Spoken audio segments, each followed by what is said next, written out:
From Anshe Spar Beth El Emeth Congregation, it's time to take 10 minutes for Torah with Rabbi Joel Finkelstein. Welcome to our discussion of Purim, sheer brilliance.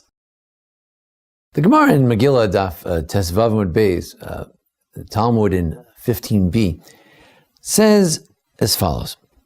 Tana Rabbanan, the rabbis taught, Ma ra'ata Esther shezimna et Haman. The question is, what was in Esther's mind when she decided that when Achashverosh asked her, Ad chatzia malchut tinatin lach, you can have anything you want, up to half the kingdom. She says, I'd like you and Haman to come to a party that I'll make for them tomorrow. And then she invites him again at the party. She's asked, what would you like? Up to half the kingdom. And she says, Yavo HaMelech v'Haman. Again, let Haman and the king come to a party. Why did she invite Haman to the party? Talmud has many different theories. Rabbi Eliezer Omer, Pachim Tamnalo. She's trying to trip him up. She's trying to put him in a situation where somehow it'll compromise him and his position, and he'll be doomed. Rabbi Yoshua Omer, Mi Beit Avi Lamda Imra Eiv Sonacha Chilel Lechem. It's based on a verse in Proverbs. If your enemy is hungry, feed him. Feed the enemy. Somehow you'll trip him up by feeding the enemy. Maybe he'll think that you like him, or who knows what. Rabbi Meir Omer Kadesh Lo Yital Eitzav Yimrod. You got to keep him close by. You don't want Haman out there doing his thing. Keep him near the fort. Rabbi Yehuda Omer Kadesh Lo Yakir Bashi Yehudis. Rabbi Yehuda says this was her disguise. She didn't want to yet divulge that she was Jewish. By inviting Haman, it was the ultimate cover. What Jew would invite Haman to her own party? Rabbi Nechemia Omer Kadesh Lo Yomru Yisrael Achot Yesh Lanu Beit HaMelech V'Yasichu Da'atam Min Ha'Chamim. It was a trick by Esther to get the Jews to pray harder. When they see that she invited Haman, they'll say, what kind of advocate do we have? We fasted for 3 days. We have to keep fasting. We have to keep praying. Because Esther seems suspect. She wanted the Jews to pray more. Rabbi Yossi Omer, she wanted Haman to be available in case she could find a moment to trip him up. She wanted him to be available. Rabbi Shimon ben Asi Omer, Ulai Yargish Hamakom Yasel Anunes. Very intriguing possibility. And when God sees that Esther invites Haman, God himself will wonder the same question. What is she doing? And he'll say to himself, Esther is not going to save the Jews. Mordechai can't save the Jews. Who's going to save the Jews? I'm going to have to save the Jews. That's a strange answer, because God knows that Esther meant well, but very interesting nonetheless. Rabbi Yeshua ben Karcha Omer, Asbir lo panim kshesh yareg hu v'hi. Lest you think that Esther is trying to play the safe route. Right? What do I want, king? Oh, come tomorrow. What do I want? Come again tomorrow. What's the problem? Well, someone's trying to kill my people. Who are those people? Lest you think that she's not a person who's willing to sacrifice herself. He says, no. She invited Haman so that Haman would think that she likes him, and as a result, they would be accused of infidelity, and both she and Haman would be killed.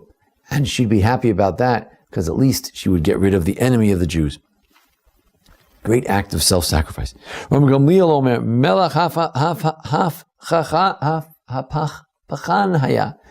He's a king who's always changing his mind. 1 minute he likes the Jews, 1 minute he hates the Jews. She said, I better have that Haman right here. I'll accuse him, he'll hang him, and that'll be the end of it. We can't wait for Achashverosh to change his mind. Rabbi Gamliel says, we need Rabbi Eliezer Amodai, and he says, Kinaso b'melech, kinaso b'sofrim. Perhaps the most obvious idea, and that is, she's trying to instill within Achashverosh a jealousy against Haman. Why is he being invited? The king is invited along with someone else. What's going on? No one else belongs in the same sentence, in the same breath as Achashverosh. Maybe he'll be jealous of him. If he's jealous of Haman, maybe he'll try to undo Haman's plan. This proved to be a brilliant part of her plan. She said, we'll build him up, and when someone is built up and he's really haughty, that's when he falls. When he thinks that he's invincible, he'll fall. And that's what happened. He thought, oh, this is great being invited to all these parties, but what about Mordechai? He's such a nuisance. All right, we'll make a pole for him in the backyard to kill him. And when the king finds out that he's trying to kill the man who was just celebrated as a great hero, the Mordechai who saved the king's life, and Haman is trying to kill him, this would be the end of Haman.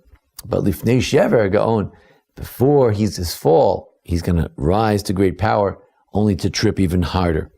We know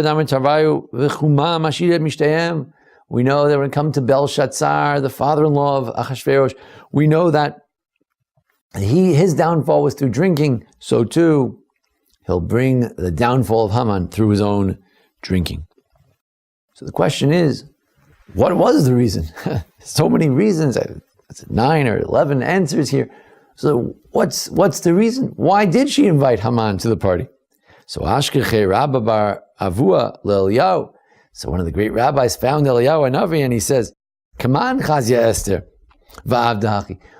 According to which rabbi did Esther do what she did? Was it to trip him up? Was it to cause jealousy? What was it for? So Amar Lei. So Eliyahu Hanavi, Elijah the prophet, whom this rabbi saw in a mystical vision, Kechulu Tanoi ukechulu Amoroi. So I'll tell you what, Esther's plan involved that which all the Tanaim, the early sages, and all the later sages who chimed in on this debate and discussion, that's her plan, included the brilliance of all these plans. And I call it sheer brilliance, that she could think of such a brilliant plan. It took such a brilliant plan to do it. That's why Soloveitchik pointed out, Mordechai had a simple plan. You go to the king, you get on your knees, and you beg. Her plan was so intricate. Her plan reflected someone who understood human psychology. Her plan reflected someone who understood the intrigue of the palace, the way men think, the way kings think, the way officers think. Her plan was sheer brilliance. Sometimes we have a situation, a challenge that faces us. We wonder, well, how can we get out of it? If we look at it this way, it's a problem. If we look at it that way, it's a problem. Esther was in exactly such a bind. And sometimes we need that sheer brilliance to get us out of that problem. When Moshe looked at the Mishkan in our Parshiot these weeks, and he sees the tabernacle, he's not sure, how do you make a menorah out of one piece? How does the Mishkan all come together? And it took God to say, "V'zeh maseh menorah." You need divine guidance. You need the help of a brilliant Bitzalel and Eliyahu at his side. Kol chacham lev, all kinds of different voices and different opinions, in order to solve certain intractable problems, certain difficult challenges, whether they architectural, social, political, or cultural. We need great guidance. Let us hope that God can give us that type of guidance, that we too can solve our problems with the multifaceted, multi-pronged attack that Esther thought of in her day, and hopefully so should it be in our day as well. Thank you for joining us here at the Anshe Sfar Bethel Emeth Congregation for our discussion of Purim and Esther's brilliance. You can look at the archives for past and future discussions of Purim as well. I want to thank Jason Lefkowitz for making today's presentation possible. Of course, throughout the year, we learn the Zecher Nishmas, memory of my father of blessed memory, Reb Baruch, Reb Chaim Shmuel. Yehi Zechro Baruch, may his memory be a blessing. Thank you for joining us. This has been 10 Minutes for Torah with Rabbi Joel Finkelstein.